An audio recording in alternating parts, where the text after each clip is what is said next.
Hello friends అందరికీ నమస్తే. త్వరలో టెట్ రాయబోయేటటువంటి ఆస్పిరెంట్స్ అందరికీ మన ఛానల్‌లోకి వెల్కమ్. డియర్ ఫ్రెండ్స్, మీరేదైతే టెట్ ప్రీవియస్ పేపర్ చూస్తున్నారో అది 28 మే 28 మే 2024లో జరిగినటువంటి షిఫ్ట్ టు ఎగ్జామ్ పేపర్. ఇది 28 మే 2024లో రెండవ షిఫ్ట్‌లో జరిగినటువంటి పేపర్. సో, దీని యొక్క సొల్యూషన్ ఏంటో ఇప్పుడు చూసే ప్రయత్నం చేద్దాం. Ravi is travelling from New Delhi to New York. So then Ravi New Delhi నుంచి న్యూయార్క్ వెళ్తా ఉంటే అప్పుడు ఏమవుతుంది? అతడు loses 4 minutes of time as he crosses every longitude.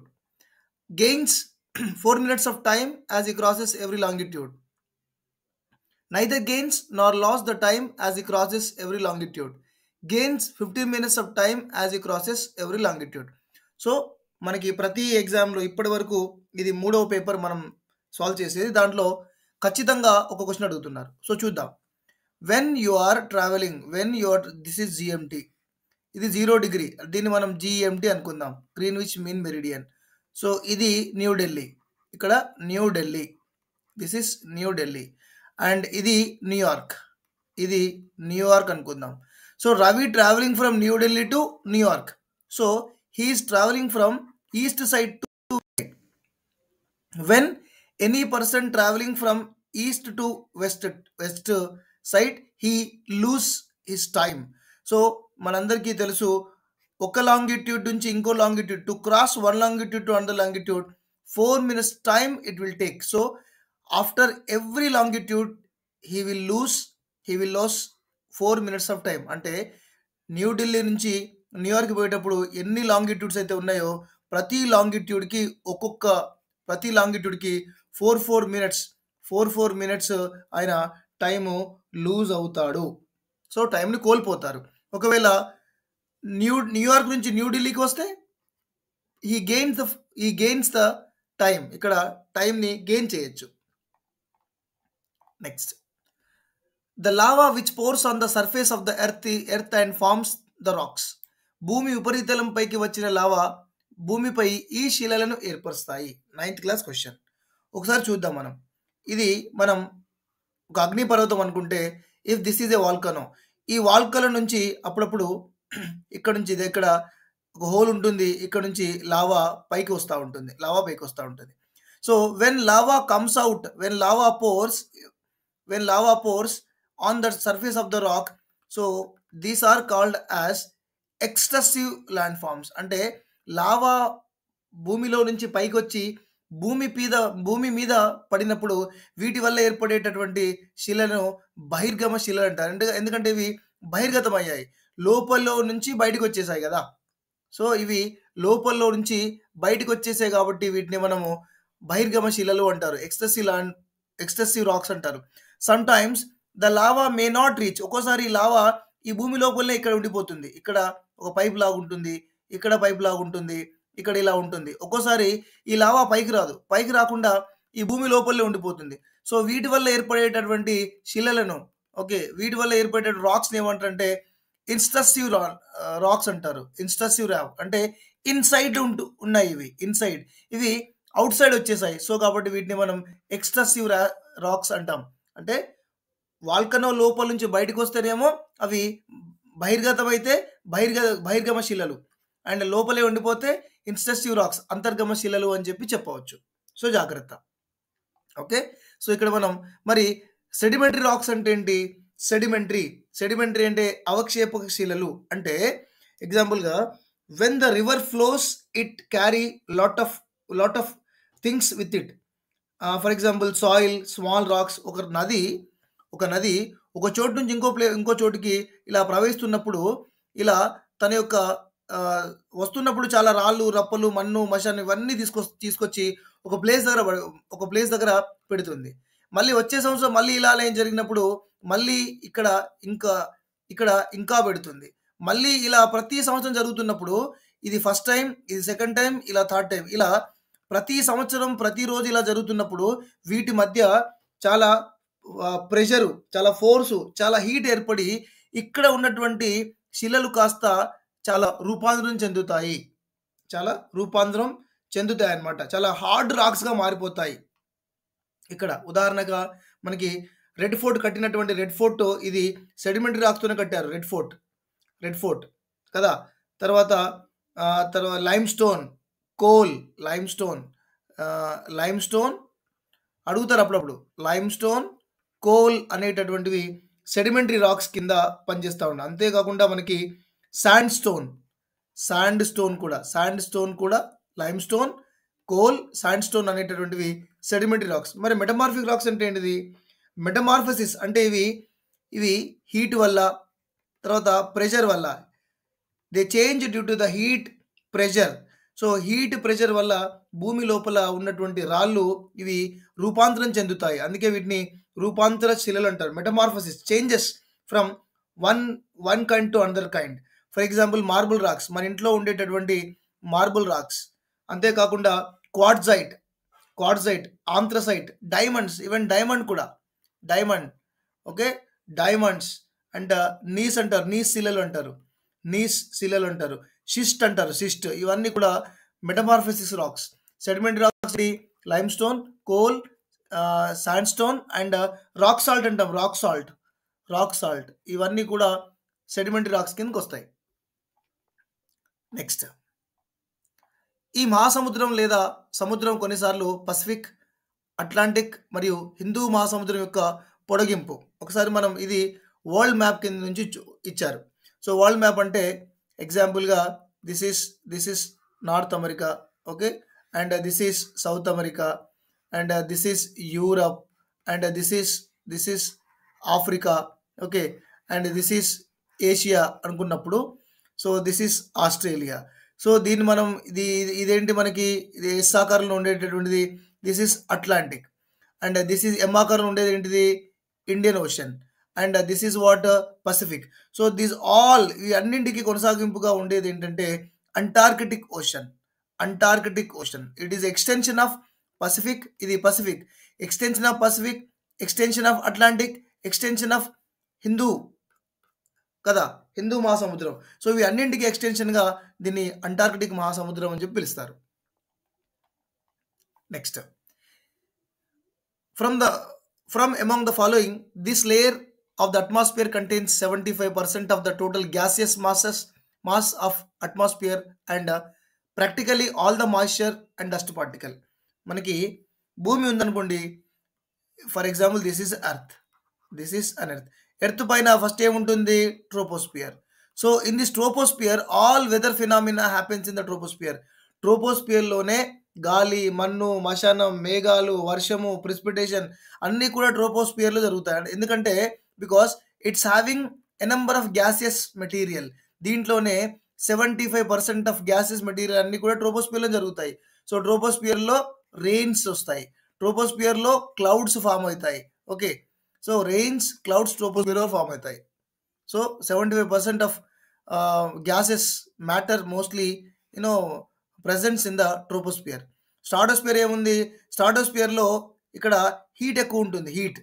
Heat begins అంటే ఇక్కడ నుంచి ట్రోపోస్పియర్లోనేమో పైకి వెళ్ళిన కొద్ది ఏమవుతుంది చల్లగా ఉంటుంది. ట్రోపోస్పియర్లో మనం ఇది భూమి ఎర్త్, సో ఎర్త్ నుంచి పైకి పోతే ట్రోపోస్పియర్ చల్లగా ఉంటుంది. స్ట్రాటోస్పియర్ ఎలా ఉంటుంది, హీట్గా ఉంటుంది. అండ్ స్ట్రాటోస్పియర్లో మనకి జెట్ ఫైటర్స్, ఏరోప్లేన్స్ తిరుగుతూ ఉంటాయి. అండ్ అంతేకాకుండా ఓజోన్ లేయర్ కూడా స్ట్రాటోస్పియర్లో ఉంది. Ozone layer. మీసోస్పియర్ చాలా కోల్డ్గా ఉంటుంది, చాలా చల్లగా ఉంటుంది. థర్మోస్పియర్ చాలా హాట్గా ఉంటుంది, ఎందుకంటే దీంట్లో అయాన్స్ ఉంటాయి. అయాన్స్ ఉంటాయి కాబట్టి, ఎలక్ట్రికల్లీ చార్జ్డ్ అయాన్స్ ఉంటాయి కాబట్టి ఇది చాలా హీట్గా ఉంటుంది. థర్మో అంటేనే మీనింగ్ హీట్, వేడి. మీసో అంటే కోల్డ్. నెక్స్ట్, కింది వాటిలో నీటి ప్రవాహం వల్ల ఏర్పడినది అంటే నీరు వల్ల వాటర్ ఫ్లో కావడం వల్ల ఏమేమి ఏర్పడతాయి, వి షేప్డ్ వ్యాలీ. ఎగ్జాంపుల్ ఇది ఒక కొండ ఉందనుకోండి, ఇక్కడ నుంచి ఇటు వాటర్ వచ్చేసరికి ఇక్కడ వి షేప్డ్ వ్యాలీ ఏర్పడుతుంది. సో వి షేప్ వ్యాలీ ఏర్పడుతుంది. ఆక్స్బో లేక్ అంటే ఒక లేక్ ఇలా వెళ్ళినప్పుడు ఆక్స్బో లేక్. ఇది ఒక రివర్ ఉందనుకోండి, ఈ రివర్లో అప్పుడప్పుడు ఈ రివర్ ఇట్లా కాకుండా ఇలా ఇక్కడ ఒక్కోసారి ఇది కలిసిపోతూ ఉంటుంది, ఇది lake. So this form a lake. So ఇది ఒక లేక్లా ఫామ్ అవుతుంది. ఇది కూడా రివర్ వల్ల ఏర్పడుతుంది, వాటర్ వల్ల ఏర్పడుతుంది, ఆక్స్బో లేక్. తర్వాత గార్జెస్ గురించి ఇంతకుముందు టెట్లో క్వశ్చన్ వచ్చింది. గార్జెస్ అంటే ఒక రాయి, ఒక కొండ కావచ్చు, ఒక రాయిని కావచ్చు, దాన్ని కట్ చేయడం ఇలా. So when the water cuts the mountain or part, so ఇలా సేమ్గా హెచ్చాకారంలో ఉంటుందన్నమాట. ఇప్పుడు వ్యాలీ ఎలా ఉంది? వ్యాలీ వి షేప్లో ఉంది. అంటే బాటంలో ఎలా ఉంది? నారోగా ఉంది. అండ్ పైన ఎలా ఉంది? వైడ్గా ఉంది. కానీ ఈ గార్జెస్ మాత్రం అలా ఉండవు. ఇలా పైన కింద సేమ్గా ఉంటాయి. మరి U shaped valleys are formed due to the glaciers. హిమానీ నదాల వల్ల యూ ఆకారపు లోయలు ఏర్పడతాయి. ఎందుకంటే హిమానీ నదాలు కూడా ఒక ప్లేస్ నుంచి ఇంకో ప్లేస్కి ఇలా మెల్లగా వెళ్ళేటప్పుడు వాటితో పాటు వచ్చేటటువంటి రాళ్ళు కూడా ఇక్కడ ఒక సాండ్ పేపర్ ఎలాగైతే యాక్ట్ చేస్తుందో అవి కూడా వాటిని రాపిడికి గురి చేస్తాయి. సో యూ షేప్డ్ వ్యాలీ అనేటటువంటిది హిమానీ నదాల వల్ల ఏర్పడతాయి. అంటే వాటర్ కాదు కదా, మంచు వల్ల. సో తెలుగులో హిమానీ నదాలు అండ్ ఇంగ్లీష్లో గ్లేషియర్స్. నెక్స్ట్, ఈ కారణంగా భూమధ్య రేఖకి 10 డిగ్రీలు మరియు 30 డిగ్రీల ఉత్తరం మరియు దక్షిణ అక్షాంశాల మధ్య వర్షపాతం తూర్పు తీరాల్లో ఎక్కువగా ఉంటుంది, పశ్చిమం వైపు వెళ్ళే కొద్దీ తగ్గుతుంది. చూడండి, మ్యాప్ బేస్డ్ క్వశ్చన్, చాలా టెక్నిక్గా ఇచ్చారు. సో మనం చూద్దాం. This is equator 0 degree.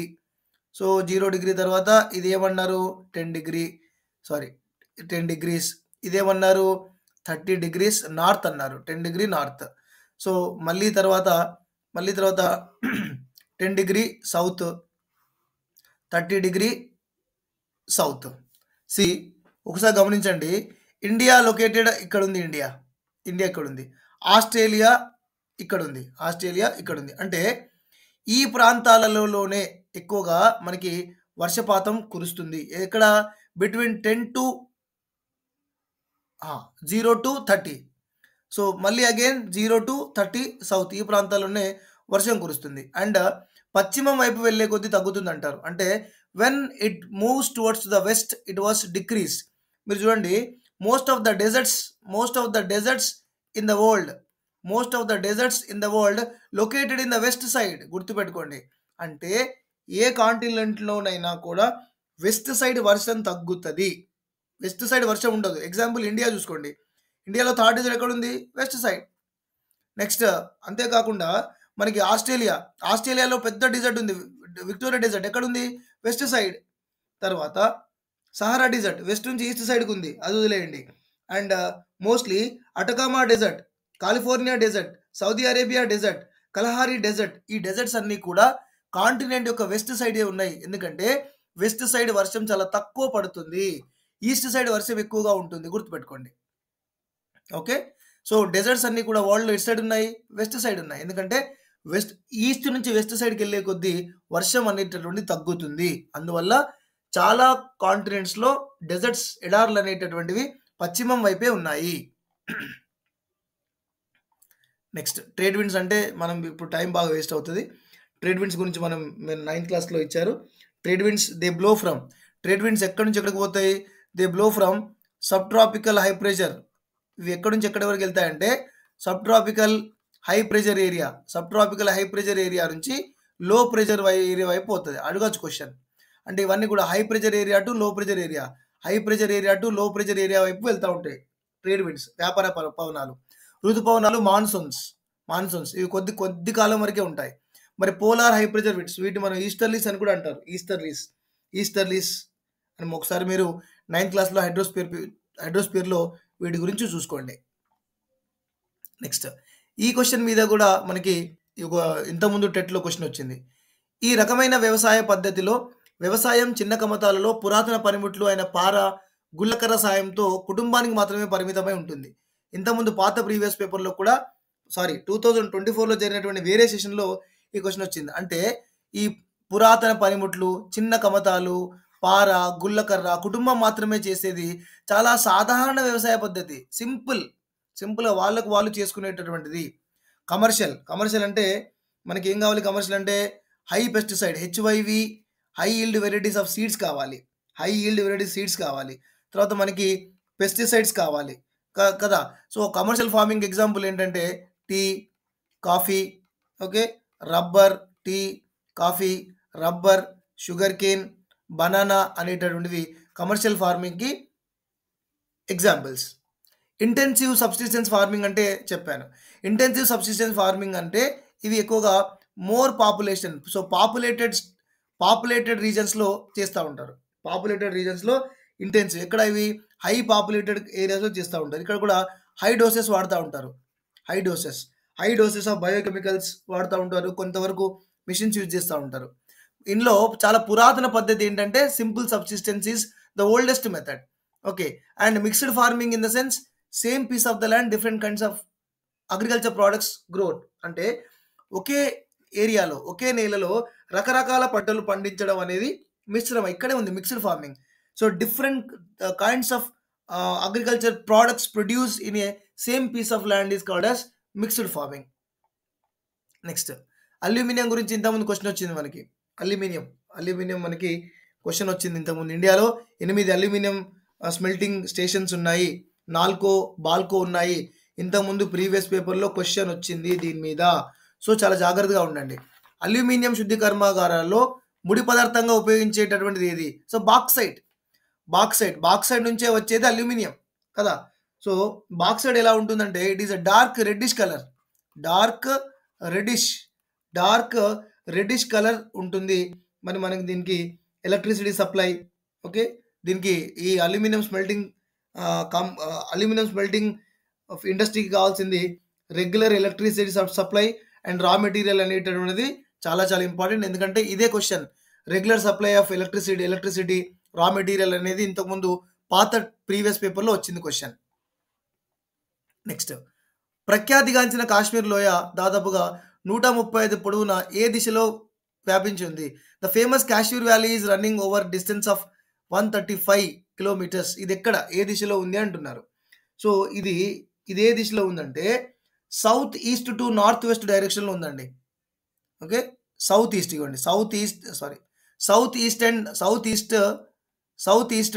North west డైరెక్షన్లో ఉంది. This is very famous valley. This valley was located between Pir Panjal and Zanskar. గుర్తుపెట్టుకోండి, రావచ్చు క్వశ్చన్. ఇది పిర్ పంజాల్ మరియు జస్కర్ మధ్య ఉంది. పిర్ పంజాల్ మౌంటైన్స్ అండ్ ఇక్కడ ఉంది. ఇదంతా పిర్ పంజాల్ అండ్ జస్కర్ వ్యాలీలకి మౌంటైన్స్ కి మధ్య ఇది ఉంది. Area is 4921 square kilometres. Okay, 4900. The famous Kashmir Valley width is area is 4921 and it is 40 kilometers broad. ఇది 40 కిలోమీటర్ల వెడల్పుగా ఉంది. 4921 ఏరియా వైశాల్యంతో ఉంది. ఇది పిర్పంజాల్ మరియు జస్కర్ల మధ్య ఉంది. ఓకే, ఇక్కడ మరి ఎంత ఎత్తులో ఉంది అంటే ఇది 1585 meters from the sea level. అంటే సముద్ర మట్టానికి 1582 మీటర్ల ఎత్తులో ఈ యొక్క కాశ్మీర్ వ్యాలీ అనేటటువంటి ఉంది. Very very famous Kashmir valley. Okay, 135 కిలోమీటర్ల పొడవున వ్యాపించి ఉంది ఇది. నెక్స్ట్, తీవ్రమైన చలికాలంలో ఈ పర్వతాల మధ్య ఆసియాలో శీతల గాలును అడ్డుకొని భారతదేశం యొక్క గంగా మైదానాన్ని రక్షించే రక్షణ కవచాలుగా పనిచేస్తాయి. These mountains are protecting as a barriers. ఏంటి అవి? హిమాలయాలు. If in case there is no Himalayas, ఒకవేళ ఇది ఇండియా అనుకోండి, ఇండియాలో ఇక్కడ కనుక హిమాలయాలు లేకపోతే this India will become a cold desert. ఇది ఇండియా కూడా చల్లటి మంచు ఎడారిగా మారి ఉండేది. హిమాలయాలు ఇక్కడ నుంచి వస్తున్నటువంటి సైబీరియా నుంచి వస్తున్నటువంటి కటిక చీకటి గాలులను ఆపివేస్తున్నాయి. So they are stopping the very cold winds which are coming from Siberia. Next, ఈ వెస్టర్న్ ఘాట్స్ ఎక్కడ ఉన్నాయండి? This western Ghats are located from Gujarat. గుర్తుపెట్టుకోండి, these are from Gujarat to Tamil Nadu. Western Ghats Gujarat నుంచి తమిళనాడు మధ్య ఉన్నాయి. మౌంటైన్ చెప్పుకుంటే సాత్పురా రేంజెస్ నుంచి మనకి కన్యాకుమారి వరకు ఉన్నాయి. ఏంటి? వెస్టర్న్ ఘాట్స్. సో చాలా చాలా ఇంపార్టెంట్. పూర్వాంచల్ ఎక్కడున్నాయి? పూర్వాంచల్ లొకేటెడ్ ఇన్ అరుణాచల్ ప్రదేశ్లో ఉన్నాయి. అరావళి ఏంటి? Oldest mountains in the world. Coldest mountains ఏంటి అంటే అరావలి. మరి అరావలి ఎక్కడ ఉన్నాయి? రాజస్థాన్. అరావలి రాజస్థాన్‌లో ఉన్నాయి. Next, from among the following this does not lead the population change. Population నుంచి వచ్చింది. మరి పాపులేషన్ చేంజ్ అవ్వాలంటే కొత్తగా ఎవరైనా పుట్టాలి, ఉన్నవాళ్ళు ఎవరైనా చనిపోవాలి, లేదా ఒక వాళ్ళు వేరే దగ్గర నుంచి వెళ్ళాలి. అంటే ఇంటర్నల్ అండ్ ఎక్స్టర్నల్ మైగ్రేషన్ వల్ల చేంజ్ అవుతది. పుట్టడం వల్ల చేంజ్ అవుతది. కొత్తగా ఎవరైనా పుట్టిన వాళ్ళు ఎవరైనా చనిపోవడం వల్ల చేంజ్ అవుతది. అండ్ ఎవరైనా ఎక్స్టర్నల్, ఇంటర్నేషనల్ అంటే ఎవరైనా ఒక ఊరు నుంచి ఇంకో ఊరికి వెళ్లారనుకోండి, అక్కడున్న పాపులేషన్ తగ్గడమో, పెరగడమో అయితది. కానీ ఇంటర్నల్ మైగ్రేషన్ వల్ల తగ్గదు. ఇంటర్నల్ మైగ్రేషన్ అంటే మనం ఇప్పుడు మాది మంచిర్యాల జిల్లా. మా మంచిర్యాల జిల్లాలో చాలా విలేజెస్ ఉన్నాయి. ఒక విలేజ్ నుంచి ఇంకో విలేజ్‌కి వెళ్ళిండనుకోండి, పాపులేషన్ చేంజ్ అవుతదా? చేంజ్ అవ్వదు. అదే మా మంచిర్యాల నుంచి వేరే దేశం వెళ్ళిండనుకోండి, దుబాయ్ వెళ్ళిండనుకోండి, ఇక్కడ పాపులేషన్ తగ్గిపోద్ది. -1 అయిపోతది. ఒకవేళ వేరే వాళ్ళు ఇక్కడికెళ్ళి వచ్చారనుకోండి 10 మంది, ఇక్కడ +10 అవుతది. సో, అలా అంటే ఇంటర్నల్ మైగ్రేషన్ వల్ల పాపులేషన్ చేంజ్ అవ్వదు. Population will not change due to the internal migration. But external migration కొంతమంది అమెరికాకి, యూకేకి వెళ్ళిపోతారు. అటువంటప్పుడు పాపులేషన్ తగ్గడమో, పెరగడమో జరుగుతుంది. సో, ఇంటర్నల్ మైగ్రేషన్ వల్ల పాపులేషన్ చేంజ్ అవ్వదు. Next, from among the following the rivers originated in western Ghats are. మరి వెస్టర్న్ ఘాట్స్‌లో పుట్టినటువంటి రివర్స్ ఏవి? మన 10th క్లాస్‌లో ఇచ్చారు. Krishna, Godavari, Tungabhadra. So, Krishna river at Mahabaleshwar, Maharashtra, western ghat, Mahabaleshwar. Godavari, western ghat, Maharashtra, Nashik. మరి తుంగభద్ర ఎక్కడ? తుంగభద్ర వెస్టర్న్ ఘాట్, కర్ణాటక. తుంగభద్ర రివర్ కర్ణాటక నుండి పుడుతుంది. ఇది 2 సోర్సెస్‌ల కలయిక. తుంగా ప్లస్ భద్ర. తుంగా మరియు భద్ర అనేటువంటి రెండిటి కలయికనే తుంగభద్ర. ఇది కూడా వెస్టర్న్ ఘాట్స్‌లో పుట్టింది. నెక్స్ట్, ఈ నేలల్లో సాధారణంగా పొటాష్ పుష్కలంగా ఉండి భాస్వరం తక్కువగా ఉంటుంది. చాలా చాలా ఇంపార్టెంట్. సో, ఒకసారి మనం ఈ నేలల గురించి చూద్దాం. Red soil. అసలు ఇండియాలో ఎక్కువగా ఉన్న సాయిల్ ఏంటంటే అల్యూవియల్ సాయిల్. 45% అల్యూవియల్ సాయిల్ ఉన్నాయి. రెడ్ సాయిల్ 18% ఉన్నాయి. అండ్ బ్లాక్ సాయిల్ 16% ఉన్నాయి. రెడ్ సాయిల్ ఎలా ఉంది? అసలు ఎర్రగా ఎందుకు ఉంటాయంటే బికాస్ డిఫిషన్ ఆఫ్ ఐరన్. దీంట్లో ఐరన్ డిఫిషన్ ఉంటుంది కాబట్టి ఎర్రగా ఉంటుంది. అండ్ వీటికి no water retaining capacity. No water retaining అంటే నీళ్లను ఇవి ఎక్కువసేపు తనలో ఉంచుకోలేవు ఎర్ర నేలలు. So, no water retaining capacity. మరి black soil highest water retaining capacity. Highest water అంటే వాటర్‌ని ఎక్కువగా తనలో ఉంచుకుంటుంది బ్లాక్ సాయిల్. అంటే బ్లాక్ సాయిల్‌లో ఎక్కువగా చూడండి, కాల్షియం కార్బోనేట్. బ్లాక్ సాయిల్‌లో ఎక్కువగా కాల్షియం కార్బోనేట్, తర్వాత మెగ్నీషియం, తర్వాత పొటాష్ అండ్ లైమ్ ఇవి ఎక్కువగా ఉంటాయి. Calcium carbonate, magnesium, potash and lime ఎక్కువ ఉంటాయి. And poor in phosphoric acid. కానీ పాస్పరిక్ యాసిడ్ మాత్రం ఉండదు. ఇక్కడ పాస్పరిక్ యాసిడ్ మాత్రం ఉండదు. ఓకే. మరి అల్యూవియల్ సాయిల్ చూద్దాం. అల్యూవియల్ సాయిల్ ఎక్కువగా రివర్ వల్ల డిపాజిట్ అవుతాయి. Alluvial soils are deposited by the rivers. ఇవి రివర్స్ వల్ల ఫామ్ అవుతాయి. వీటిలో రకరకాలు ఉంటాయి.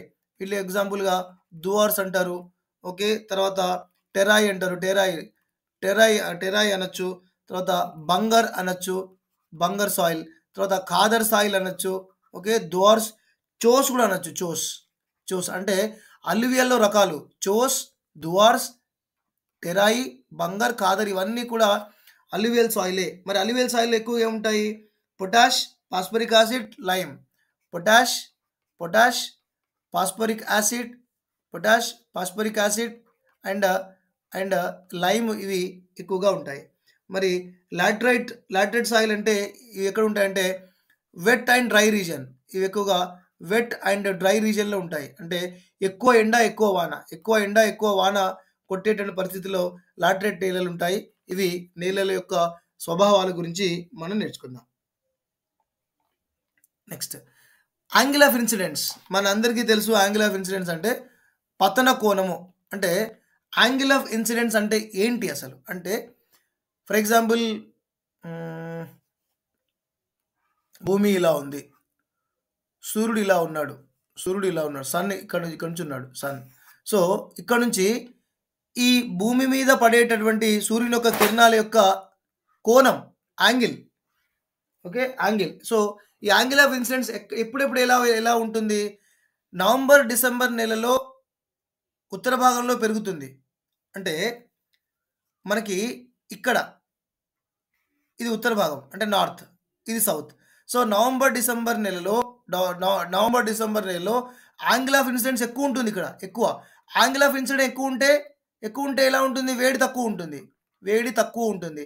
సో, వేడి తక్కువ అంటే ఇక్కడ ఏంటిది? చలికాలం. సో, యాంగిల్ ఆఫ్ ఇన్సిడెన్స్ ఇక్కడ తక్కువ ఉంటుంది. సో, ఇక్కడ సదరన్ హెమిస్ఫియర్‌లో ఏ కాలం? ఎండాకాలం. ఎగ్జాంపుల్ ఇప్పుడు చూడండి, ఆస్ట్రేలియాలో ఎండాకాలం. ఎందుకంటే అక్కడ సూర్యుని కిరణాలు నిట్టనిలువ పడతాయి. So, sun rises are falling vertically on southern hemisphere. So, when sun rays vertically falling on southern hemisphere, the angle of incidence is less. The angle less అంటే ఆ డిస్టెన్స్ చాలా తక్కువ ఉంటుంది. గుర్తుపెట్టుకోండి, యాంగిల్ ఆఫ్ ఇన్సిడెన్స్ ఎప్పుడైతే తక్కువ ఉంటుందో అది సమ్మర్. యాంగిల్ ఆఫ్ ఇన్సిడెన్స్ ఎక్కడైతే ఎక్కువ ఉంటుందో అది వింటర్. సో, ఇక్కడ చూడండి, నవంబర్, డిసెంబర్ నెలలో ఉత్తర భాగం అంటే మన ఇండియా, నార్దర్న్ హెమిస్ఫియర్. సో, ఇది నార్దర్న్ హెమిస్ఫియర్. సో, నార్దర్న్ హెమిస్ఫియర్‌లో ఉంది ఇండియా. సో, ఇక్కడ యాంగిల్ ఆఫ్ ఇన్సిడెన్స్ ఎక్కువ ఉంది. అంటే సూర్యుడు ఇక్కడ ఉన్నాడు. ఇక్కడ నుంచి ఇక్కడికి పడాలంటే చాలా టైం పడుతుంది. So, angle of incidence angle of incidence ఎక్కువ ఉంది కాబట్టి మన చలికాలం. యాంగిల్ ఆఫ్ ఇన్సిడెన్స్ తక్కువ ఉంటే అది ఎండాకాలం. సో, అది అర్థం చేసుకోండి. యాంగిల్ ఆఫ్ ఇన్సిడెన్స్ అంటే సూర్యుని యొక్క కిరణాలు భూమి మీద పడేటటువంటి కోణం. సో, యాంగిల్ ఎక్కువ చేస్తే మనకి తక్కువ ఎండ వస్తుంది. యాంగిల్ తక్కువ చేస్తే ఎక్కువ ఎండ వస్తుంది. సో, అది గుర్తుపెట్టుకోండి.